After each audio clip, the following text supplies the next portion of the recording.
আপুনি যেতিয়া কেতিয়াবা গীত গাওঁতে গীতৰ মাজৰ নোটবোৰ কেতিয়াবা স্লিপ হৈ যায়, সৰু সৰু নোটবোৰ ক'ৰবাত নহয় ক'ৰবাত নালাগে আৰু সেই সময়ত আপোনালোকৰ ইমান বেছি লজ্জা অনুভৱ হয়, এনেকুৱা লাগে ডিপ্ৰেছ ফিল কৰে যে আৰু গান নাগামেই নেকি, ইমানতে সমাপ্ত কৰি দিম নেকি, এনেকুৱা ধৰণৰ হয়। একচুৱেলি প্ৰব্লেমটো তাত নহয়। আজি আমি এই বিষয়ে সবিশেষ কথা পাতিম। এই গোটেই সুৰৰ ওপৰত দখল থকাটো, সুৰটো আমি কেনেকৈ বুজিব লাগে, সেই গোটেই বস্তুখিনি কিন্তু পূৰা সম্পূৰ্ণ মাইণ্ডৰ গেম। গতিকে আপোনালোকে ভিডিঅ'টো একদম আৰম্ভণিৰ পৰা শেষলৈকে চাব। নমস্কাৰ, মই কংকনাই অন্য এটা নতুন বিষয়ৰ সৈতে আপোনালোক সকলোকে পুনৰবাৰ স্বাগতম জনাইছোঁ মোৰ চেনেল কে মিউজিকেল সহায় লৈ। আশা কৰিছোঁ আপোনালোকে মোৰ আগৰ ভিডিঅ'বোৰ চাই নিশ্চয় উপকৃত হৈছে, অভ্যাসসমূহ কৰি আছে।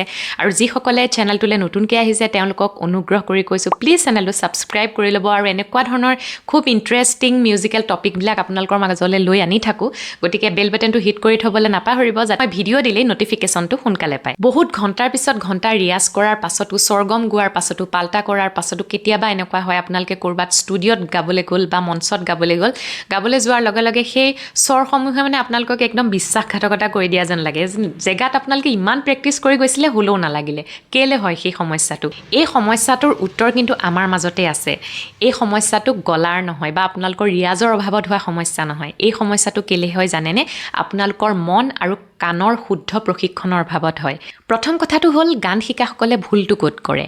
এতিয়া আমি শুদ্ধ ৰাস্তাটোলৈ যোৱাৰ আগতে প্ৰথমতে আমি জানিব লাগিব আমি কি ভুল কৰি আছোঁ। ক'ৰবাত নহয় ক'ৰবাত আমি কিবা ভুল কৰি আছোঁ নেকি? যে আমাৰ যে স্বৰবিলাক শ্লিপ হৈ গৈছে, আমি নোটবোৰ যে পাৰফেক্টলি লগাব পৰা নাই, ক'ৰবাত কিবা ভুল কৰিছোঁ নেকি? তেনেকুৱা হয়তো আপোনালোকৰ মনলৈ প্ৰশ্ন আহে। সংগীত সাধনাৰ ক্ষেত্ৰত 3টা ভুল সাধাৰণতে বহুত মানুহে কৰে। প্ৰথম ভুলটো হৈছে আপোনালোকে ভাবে যে জোৰকৈ গালে স্বৰবিলাক একদম খুব ধুনীয়াকৈ লাগিব। জোৰকৈ গাই দিয়াৰ লগে লগে, ফ'ৰ্চ দি গাই দিয়াৰ লগে লগে একদম স্বৰবোৰ ধুনীয়াকৈ লাগিব। সেইটো একদম সাংঘাতিক ভুল কথা এটা। আৰু ছেকেণ্ড ভুলটো আপোনালোকে কৰে, চিঞৰি গালে একদম হাই পিটছত হাই নোটটো আপোনালোকে ধুনীয়াকৈ লগাব পাৰিব। একদম খুলি পেলাই যেতিয়া লগাই দিয়ে, একদম চিঞৰি পেলাই গোৱা। গতিকে সেইটো এটা ডাঙৰ ভুল, চিঞৰি পেলাই গোৱাটো। আৰু 3 নম্বৰ ভুলটো হৈছে আপোনালোকে হাৰমনিয়ামত যে ৰিয়াজ কৰে, সেইটো হৈছে একদম বহুত ডাঙৰ সমস্যা। এই 3টা পদ্ধতি ফ'ল' কৰি পেলাই যদি আপোনালোকে সংগীত চৰ্চা কৰি আছে, তেতিয়াহ'লে আপোনালোকৰ সুৰৰ ওপৰত দখল হোৱাৰ পৰিৱৰ্তে আপোনালোকৰ মাতটোহে বেয়া হ'ব আৰু কণ্ঠটো সোনকালে আপোনালোকৰ ডেমেজ হোৱাৰ চান্সটো বাঢ়ি যাব। আপোনালোকে বাহিৰৰ পৰা স্বৰসমূহ লগাব পাৰিব, হাৰমনিয়ামৰ সহায় লৈও আপোনালোকে স্বৰবোৰ লগাব পাৰিব, কিন্তু আচল সুৰবোৰ ক'ত জন্ম হয় জানেনে? আপোনালোকৰ ভিতৰত জন্ম হয়। যিটো আপোনালোকে শুনি পায়, যিটো শুনি পেলাই আপোনালোকৰ মনত যিটো সুৰৰ প্ৰথম জন্ম হয়, সেইটোহে কিন্তু আচল সুৰ। গতিকে সেই সুৰটো আপোনালোকে অবজাৰ্ভ কৰিবলৈ চাওক, সেই সুৰটোত আপোনালোকে ধ্যান দিবলৈ চাওক। আপোনালোকে যেতিয়া প্ৰথম সংগীতৰ চৰ্চা আৰম্ভ কৰে, মা দেউতাই হাৰমনিয়ামখন হাতত তুলি দিয়ে বা নিজে হ'লেও তুলি লয় সহায়ক হিচাপে, কিন্তু সেই সহায়ক শব্দটোৱে বহুত বেছি বহুত বেমেজালিৰ সৃষ্টি কৰে।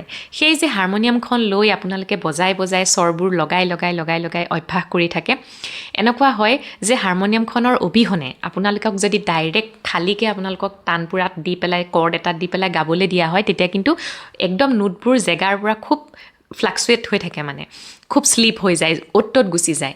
গতিকে হাৰমনিয়ামখন সহায়ক যন্ত্ৰহে, সেইখনৰ ওপৰত ডিপেণ্ড নহয়। কিন্তু মই এটা মোৰ নিজৰ ব্যক্তিগত অভিজ্ঞতাৰ কথা ক'ব বিচাৰিছোঁ। মোৰ এজন ষ্টুডেণ্টে প্ৰথম যেতিয়া শিকিবলৈ আহিছিলে, তেতিয়া তেওঁ যেতিয়া হাৰমনিয়াম প্লে' কৰি পেলাই মোক গাই শুনাইছে, মই বহুত ধুনীয়া শুনিছোঁ, খুব ধুনীয়া গাইছে। তাৰপিছত মই কি কৰিলোঁ, তেওঁক সেই একেটা গানেই মই তানপুৰাত লগাই পেলাই গাবলৈ দিলোঁ। গাবলৈ দিয়াৰ লগে লগে কি হ'ল, তেওঁ প্ৰথম গানটোৱেই ষ্টাৰ্ট কৰিব পৰা নাই। ক'ৰ পৰা ধৰিবই পৰা নাই, স্কেলটোৱে ভালকৈ চিনি পোৱা নাই, সেই তানপুৰাৰ সেই চাটোৱে তেওঁ লগাব পৰা নাই। গতিকে ক'ব নোৱাৰাকৈ এনেকৈ নিৰ্ভৰশীল হৈ পৰিলে হাৰমনিয়ামখনৰ ওপৰত যে কোনটো চা, কোনটো ৰে, কোনটো গা, পটককৈ লগাবই নোৱাৰে। এইটো এনেকুৱা এটা কথা যে হিচাপ কৰিবলৈ কেলকুলেটৰ ব্যৱহাৰ কৰাটো ইমানেই অভ্যাসলৈ পৰিণত হয় যে 2 + 2 4 হয়, সেই কথাটো পাহৰি যায়। আৰু সেই বস্তুটো এতিয়া তানপুৰাত সাধনা কৰি বহুত ভাল হৈছে তেওঁৰ। গতিকে আপোনালোকৰো সময় আছে, এতিয়াই ৰিয়াজ কৰোঁতে আপোনালোকে কিন্তু হাৰমনিয়ামখন প্লিজ ব্যৱহাৰ নকৰিব, তানপুৰা ব্যৱহাৰ কৰক। আৰু যিখন ইলেক্ট্ৰনিক তানপুৰা আছে, তাতকৈতো মেনুৱেলখন বহুত ভাল হয়, যিখন কাঠৰে তৈয়াৰী। আৰু সেইখন তানপুৰা টিউন কৰি যেতিয়া আপোনালোকে স্বৰগমবোৰ প্ৰেক্টিছ কৰিবলৈ ল'ব, যিমান টিউন কৰি থাকিব আপোনালোকৰ সুৰৰ চেন্সটো বহুত বেছি ডেভেলপ হয়, খুব ধুনীয়া। আপোনালোকে সুৰবোৰ একদম দখলবিলাক সাংঘাতিক ধুনীয়া হয়, যিবোৰে কাঠৰ তানপুৰাত টিউনিং কৰি গাব পাৰে। গতিকে হাৰমনিয়ামখন ব্যৱহাৰ কৰি ব্ৰেইনটোক আপুনি সেই সুৰটো বিচাৰিবলৈ অৱকাশেই দিয়া নাই। গতিকে আজিৰ পৰাই হাৰমনিয়ামখন ত্যাগ কৰি তানপুৰাত অভ্যাস কৰিবলৈ আৰম্ভ কৰি দিওঁ সঠিক সুৰ বিচৰাৰ শুদ্ধ নক্সাটো কি জানেনে আপোনালোকে যেতিয়া গলাত সুৰটো আনিবলৈ চেষ্টা কৰিব তাৰ আগমুহূৰ্তত আপোনালোকে মন মস্তিষ্কত সেই সুৰটো ফিট কৰিবলৈ চেষ্টা কৰক আৰু তাৰ কাৰণে আপোনালোকে নিজৰ মনটো আৰু নিজৰ কাণখন ভালকৈ প্ৰশিক্ষণ দিব লাগিব মানে আমি সদায় গলাটোৰ কথাই ভাবোঁ গলাটো ঠিক কৰিব লাগিব আমি ৰিয়াজ কৰিব লাগিব মূৰ্কি ৰিয়াজ কৰিব লাগিব স্বৰগম গাব লাগিব কিন্তু আমাৰ তাৰ আগত সুৰটো ক'ত জন্ম হয় আমাৰ ব্ৰেইনত জন্ম হয় গতিকে আমি মন মস্তিষ্কটো তাত সেট কৰিব লাগিব সুৰটো আমি তাত বহুৱাব লাগিব বুজি পাইছে নিশ্চয় কাৰণ কণ্ঠটো আমাৰ এটা স্পিকাৰ হয় আপোনাৰ ব্ৰেইনে সিগনেল দিলেহে আপোনাৰ কণ্ঠইদি সেই স্বৰটো শুদ্ধভাৱে লগাব পাৰিব যদি আপোনাৰ সেই কম্পিউটাৰটোৰ পৰা ভালকৈ সিগনেলে নাপায় তেতিয়াহ'লে আপোনাৰ স্পিকাৰটোতো একো কাম নাথাকে আৰু এই চিন্তাটোক বহুতে নাম দিছে অডিয়েশ্যন বুলি অৰ্থাৎ অডিঅ' প্লাছ ইমেজিনেশ্যনৰ এটা মিশ্ৰণ অৰ্থাৎ মনেদি কাণেৰে শুনা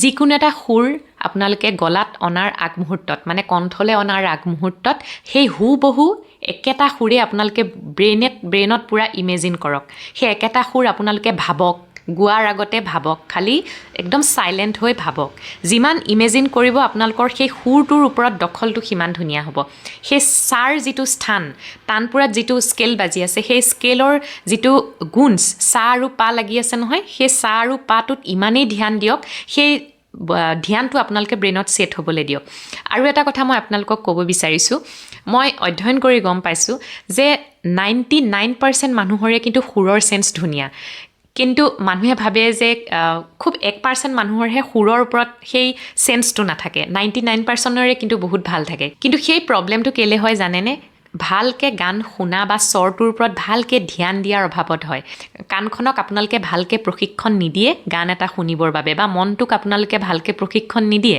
এইটোৱে হৈছে আচল বেমাৰটো গতিকে আপোনালোকেও গাব পাৰিব এতিয়া বহুতে যদি ভাবি আছে মোৰ সুৰৰ সেন্স বেয়া মই গাব নোৱাৰোঁ মোৰ ডিষ্টিউন হৈ যায় তেনেকুৱা একো কথা নাই আপোনালোকেও পাৰিব আপোনালোকে গান গোৱাৰ আগত বা স্বৰসমূহ গোৱাৰ আগত আধা ঘণ্টা তানপুৰাটো এনেই চলাই ৰাখক তানপুৰাটো বজাওক আৰু খুব ধ্যান দি আপোনালোকে স্বৰকেইটা শুনিবলৈ চেষ্টা কৰক অকল দুটা স্বৰহে বাজি থাকে চা আৰু পা একদম ধ্যান দি আপোনালোকে শুনিবলৈ চেষ্টা কৰক আৰু তাৰ মাজত আপোনালোকে লীন হৈ যাবলৈ চাওক একদম ইমানেই ধ্যান দিয়ক যাতে সেই চাৰ যিটো ফ্ৰিকুৱেঞ্চি সেই ফ্ৰিকুৱেঞ্চিটো যাতে একদম আপোনালোকে তাৰ মাজত সোমাই পৰিছে সেই বস্তুটো ইনভলভমেণ্টটো আপোনালোকে আনিবলৈ চাওক এই যে মনেদি কাণেৰে শুনা সেই বস্তুটো আপোনালোকৰ অকণমান ফিলচফিকেল লাগিব পাৰে গতিকে মই একদম চিম্পল এটা এক্সাম্পল দি আপোনালোকক বুজাব বিচাৰিছোঁ এই ধনুৰ্বিদসকল থাকে যে যিসকলে ধনুকাৰ মাৰে তেওঁলোকে যেতিয়া নিজৰ লক্ষ্যটো স্থিৰ কৰে য'ত তেওঁলোকৰ যিটো লক্ষ্যস্থান থাকে তাত তেওঁলোকে ধনুকাৰডালটো মাৰিব লাগিব কাৰডাল ভেদিব লাগিব সেই জেগাটো গতিকে তাৰ আগতে কি কৰে তেওঁলোকে মনেৰে আগতেই কাৰপাত মাৰি লয়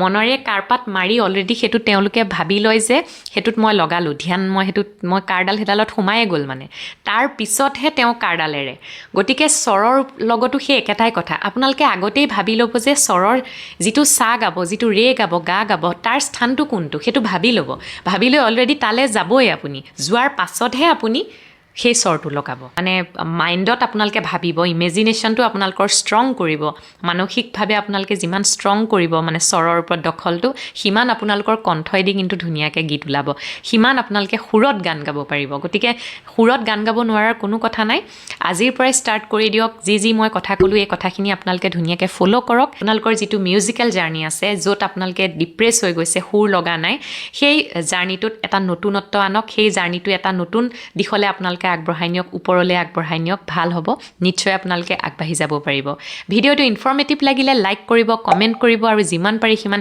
শ্বেয়াৰ কৰিবলৈ নাপাহৰিব অহা শুক্ৰবাৰে অন্য এটা নতুন ইণ্টাৰেষ্টিং ভিডিঅ'ৰ সৈতে আকৌ লগ পোৱাৰ প্ৰতিশ্ৰুতিৰে আজিলৈ ধন্যবাদ